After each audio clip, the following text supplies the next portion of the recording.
Please put your minds to this problem. It's alive today. My second example has to do with a very specific one in my country, the cleanup of the fuel subsidy regime in 2012 during my second stint as finance minister. Nigeria has a fiscally challenging fuel subsidy regime. The country exports crude oil and imports most of its refined needs because its refineries are in very bad shape, and provides a subsidy for the sales of refined oil at the pump. At the end of 2011, a total of 1.73 trillion naira, US $11 billion equivalent, was submitted as claims for subsidies by 143 marketers who were importing the product.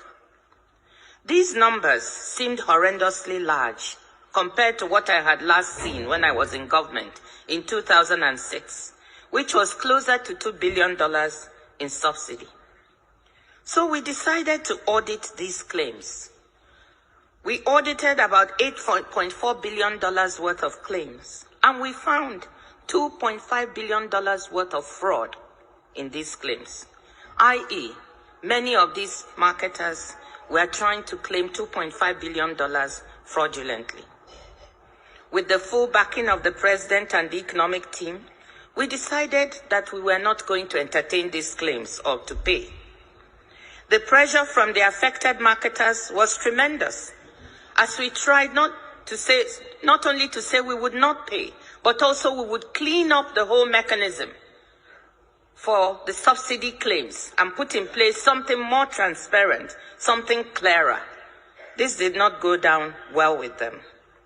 When we stuck to our position of non-payment and implementation of the new verification regime, these strong and well-connected vested interests were angered and seemed to blame me personally for this. There were personal consequences. My 83-year-old mother, a retired professor of sociology, was kidnapped by 4 young men and held for 5 days. Keeping her wits about her as she was totally terrified, she asked them why she had been kidnapped. And they told her, quote, because your daughter, the finance minister, refused to pay oil marketers their dues. The kidnappers, negotiating with my brother, demanded my resignation publicly.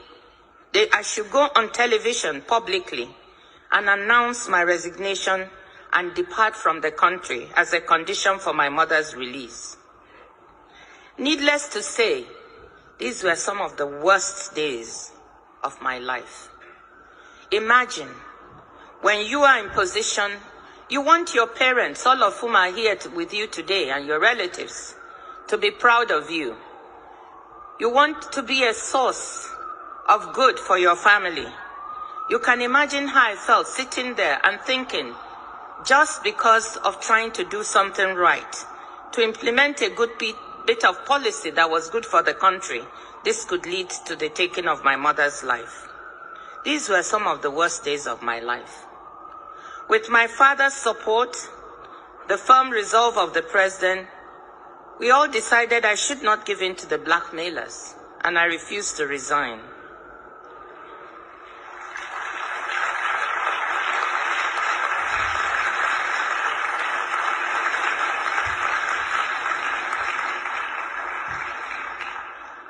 Following a manhunt, I'm sorry, I still feel emotional when I talk about it. And this story is not really publicly known, so this is probably the first time I'm giving the full details. Following a manhunt for my mother by police and security agencies, she was able to make a dramatic escape after 5 days in captivity, where she had only been given water and half of a sausage roll. So here was a well-justified cleanup and reform of a policy, but implemented in a dangerous reform environment where the losers in the reform, well-entrenched vested interests, decided to fight back to derail implementation. The decision not to resign was a very difficult and risky one.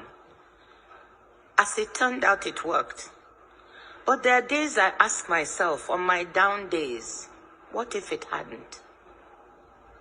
What if they had gone ahead and murdered my mother, as she overheard them planning to do, with one of their handlers on the phone? Could I have justified trading off firmness on policy and standing up to blackmailers, implementing a good piece of public policy for my mother's life? What decision would you have made? Faculty, what decision would you have made?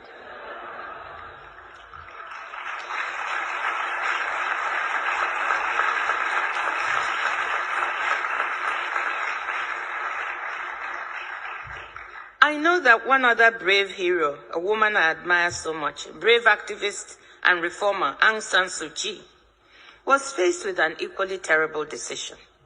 Leave Myanmar to be with her dying husband in England. I'm sure you all know the story. And